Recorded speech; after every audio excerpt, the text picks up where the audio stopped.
I'm going to show you three things you can do if your Facebook ad form leads are not syncing into GHL. The first thing, of course, is in GHL, go to integrations. And under integrations, you have this Facebook. You have connected your Facebook presumably already. And when you connect the Facebook, make sure the specific page through which you're running ads is selected there. And whenever you run the form lead, that corresponding form needs to be connected in Facebook. So you can actually click here, or you can go to Facebook form field mapping. That's where this is going to go. You can click on configure there and make sure the ad you're running is turned on. And then make sure all the fields in the form, especially those with asterisk, are actually connected to a field inside GHL. Once you make sure, confirm it. And then say you still have issues, the other thing you can do is come down here and then click on these three dots and then click on troubleshoot.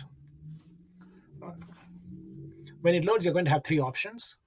If the pages are missing, you can go here. Some features are missing, you can go here. Right now, our leads are not syncing automatically. So that's the main issue. You can click on there, and then you can select how many days of leads, worth of leads you want to sync. Say if I click on 15 days, for example, then you can click on sync leads. Then that will pull the leads from Facebook into GHL. It's manual pull. It's not automatic sync forwarding of leads from Facebook. So before I knew this, I used to actually, when the leads are not syncing, I used to open the Facebook leads CSV file and then cut and paste one after the other into GHL. So now, say if the leads didn't sync for the last week and you suddenly realized it, you can actually pull them manually. And when it does it, if the leads are already there in your system, it doesn't duplicate them. But if the leads are not there, then it will pull. Remember, whatever automation you have set up when the Facebook leads are pulled in, that automation will kick in when you actually pull the lead. So you have to be very aware of that and make sure you're okay with these automations. Maybe you change the automations or anything, something. So those things will automatically fire.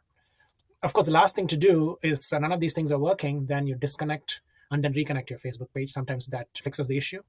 And after you went through all these three steps, you're still having an issue, of course, contact GHL and raise a ticket. Hope that's useful for you guys.